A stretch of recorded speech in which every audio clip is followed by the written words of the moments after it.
Pecha Kucha 269 Daily Sketch November Thoughts. So, over the last couple of weeks, I've been talking about how to draw books while trying to figure out the plot synopsis for my manga before I actually start producing it. And apologies in advance, a couple of the images in this title card aren't actually in this Pecha Kucha, so now I'm a fraudster clickbaiter like every other YouTube. You're welcome.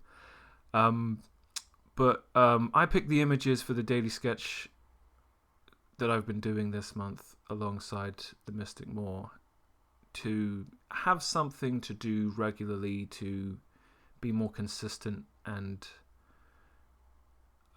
considered in the art I do, why I do it, and improve, things like drawing animals. That was one of the major things of this month. There's a lot of things I could say while, just kind of my predominantly first sketches and then my finished renders kind of play out over the slideshow. I think the thing I've learned the most is that I'm really not sitting down to draw anything specifically. It's like I'm trying to get into the habit of sitting down to draw, because since Inktober I've kind of been all over the place as a part of preparation for this manga book, and when I get really into this I'm going to be banging out a page a day and it's going to fucking kill me. So I know that between say September, October, November, and probably a fair amount of December, I've been stalling for time and will continue to do so. And also what I've noticed while doing these daily sketches is there's a certain air of resentment about me having to sit down and do it, because to me that equals a job. And part of what I'm going to have to do going forward, and part of the reason that I'm even doing this manga book, is to make peace with simply having to do the job, whatever the job is, because I'm not even drawing smiley shows. What's up with that? The faster I work on these daily sketches, the happier I am with what I end up with.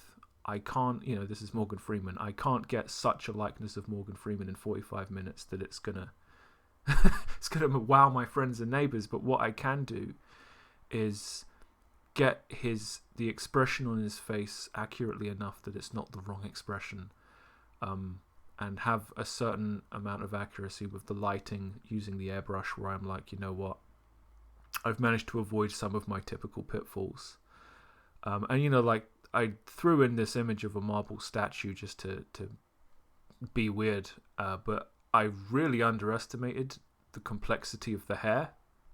When I came to render it, I was like, yeah, we're not gonna lose sleep or die on this hill over that. And I think one of the benefits of doing things like this is I'm learning to pick my battles. I've really enjoyed how most of the animal sketches have come out, because there's a little bit of me recognizing similarities between the big cats, the way the nose tapers into the teeth, the way that jaws kind of work for animals as well. And what I find is the animal JPEGs, the smaller they are, the better they look. I mean, one of my biggest problems as an artist is I live in the 21st century and I expect everything to be now.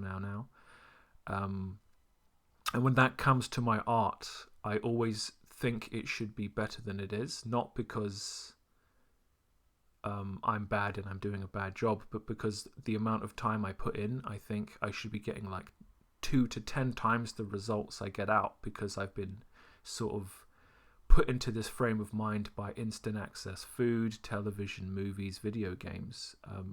Who waits for anything? I ordered a game off of Amazon, and they told me it would come in 3 days. It showed up within 24 hours. Even when companies tell you you have to wait, you sometimes don't end up waiting.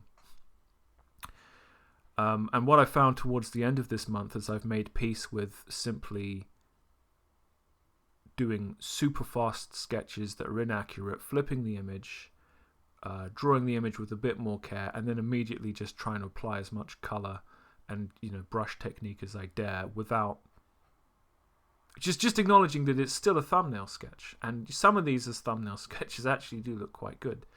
I've been trying to go for a bit more variety in the source material, looking on Instagram for models to render that are aesthetically pleasing. It becomes quite a morally retrograde activity after a while, when you realize that, beauty is only skin deep, so chasing it is kind of to the detriment of everyone. So let's draw some horses. Everybody wins. There's a lot of conclusions I could draw that I'm going to avoid drawing while I talk about this, because I think it's all work in progress. So fundamentally, I think the take home for me with my November daily sketch routine is, it's a good thing. I don't know what's going to happen in December, but it's making me think about my future. It's been the only usage of Manga Studio I've done this month. Windows 11, which I've updated to, is trying to fuck me over, but Clip Studio Paint continues to be a truly robust program, for which I am very grateful. It's so cheap too. I wish I could plug it. And I don't know that I've got better at anything this month, but I think I'm more comfortable with what I'm doing, and that just puts me in a better space to do better things in the future. And I didn't draw this guy evil enough. Like, I don't know. He's just some random guy, but his actual image, he just looks like a straight up serial killer. So this is kind of what I was talking about. Like, a couple of these images, like the far bottom right one of the woman with the afro, which again is not in this thing. Some of the animal pictures, like when you really see them at a tiny size, you can't see the obvious brushwork. You can't see the obvious inaccuracies. I'm not interested in spending 8 hours rendering any of these images. Not even Steve Buscemi, right? To high fidelity. So let's not pretend that that's what this is about. So let's just go forward doing this thing with the idea that we're going to see what we can get done in an hour, 45 minutes, and not stall and not get overly bogged down in worrying about things like accuracy of the model. And there's a picture of Jack Nicholson coming up that I'd like to get right, but that's not gonna I'm not gonna do Jack justice, I don't think. But that is the end of Pecha Kucha 269, and I'll see you next time.